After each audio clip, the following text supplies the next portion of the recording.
চট্টগ্রামের হাটহাজারীতে মন্দির ভাঙচুর, অগ্নিসংযোগ ও মূর্তি চুরির ঘটনায় আতঙ্কিত এলাকার সংখ্যালঘুরা। সন্ত্রাসী হামলা রেহাই পায়নি বিখ্যাত সঙ্গীত পরিচালক সত্য সাহার বাড়ি। সত্য সাহার পরিবার ও এলাকাবাসী নিরাপদ মনে করছেন না দেশের এই সার্বিক পরিস্থিতিকে। শাহিন আলমের ক্যামেরায় ফারুক হোসেনকে সঙ্গে নিয়ে মাহাতি ফারুকের 2 পর্বের রিপোর্টের প্রথম পর্ব আজ। হিন্দু অধ্যুষিত এলাকা হিসেবে পরিচিত হাটহাজারীর নন্দীর হাট। আর এ স্থানে নতুন পুরনো মিলিয়ে পূজা মণ্ডপ রয়েছে প্রায় 20টি। রয়েছে ধর্মীয় গুরু লোকনাথ ব্রহ্মচারীর মন্দির ও বিশিষ্ট সঙ্গীত পরিচালক প্রয়াত সত্য সাহার বাড়ি। গেল 9 ও 10 ফেব্রুয়ারি পরপর 2 দিনে হামলায় প্রায় 8টি মন্দির ক্ষতিগ্রস্ত হলেও প্রাণ ভয়ে পালিয়ে অন্যত্র আশ্রয় নেন হিন্দু সম্প্রদায়ের লোকজন। কেমনে কি হলো, এটা বাংলো কেন বা পাত্র মারলো কেন?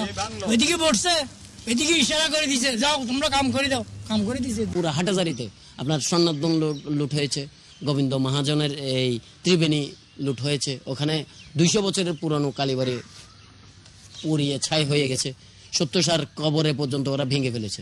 প্রথম হামলার শিকার লোকনাথ মন্দিরের সেবকরা জানালেন হৃদয় বিদারক সেই দিনের কথা, যে স্মৃতি আজও ভুলতে পারছেন না তারা। সরকারে আর প্রশাসকের এরকম উদ্যোগ নিয়ে নেয়, তারপরও আমাদের এখানে যে এই পরিস্থিতি থাকা তত এই দেশের মানুষ এখন একটু ভয়াবহ আছে। এই সরকারের কাছে আমরা নিরাপত্তা আশা করছিলাম ঠিকই, কিন্তু এখন দেখতেছি আমরা বিএনপি সরকার থাকার কালীন আমরা নিরাপত্তা পাইছি, কিন্তু এই সরকারের কালে এরা যেগুলো করতে আমরা কি করবো? আমরা তো অসহায়, দেশের হিন্দুরা তো অসহায়। দেশে ভগবানকে চুরমাচুর করে ফেলতে পারে এভাবে? ওই দেশে তো মানুষ কোনো ব্যাপারই না, যে কোনো সময় মানুষের উপর হামলা হতে পারে। এখানে সরেজমিন দেখা যায় পূজার আয়োজন আর প্রসাদ পড়ে আছে ঘটনার 7 দিন পরও। হিন্দু সম্প্রদায়ের ধর্মীয় আয়োজনের উপর আঘাত করে থেমে থাকেনি হামলাকারীরা।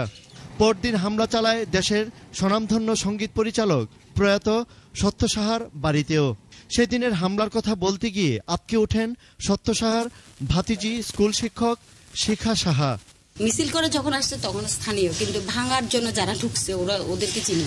এমনি প্যান্ট শার্ট পরা হচ্ছে, আমাদের ঘরে ঢুকে গ্যাস ফুল করে গ্যাসের চুলায় মশারি কাপড় চোপড় যত কিছু আছে সব গ্যাসের চুলায় দিয়ে আগুন ধরে। আমাদের বাড়িতে ঢুকবে এটা আমাদের মাথায় ঢুকে নেই কেন? দাঙ্গার সময় অনেক দাঙ্গা গেছে, একসাথে সময় গেছে, কতবার গেল না বাবরি মসজিদের সময়, কিন্তু আমাদের বাড়িতে ঢুকে নেই। আমি যদি এখন পারতাম হেঁটে ইন্ডিয়া চলে যেতাম। তার দাবি এমন ঘটনা যে কোনো গোষ্ঠীরই লোক করে থাকুক না কেন, সরকারের দুর্বলতাই মূল কারণ। তবুও তাদের চাওয়া একটু নিরাপত্তা। Mahathir Faruki, 21 television, Hathazari, Chattogram. Modern diagnostic centre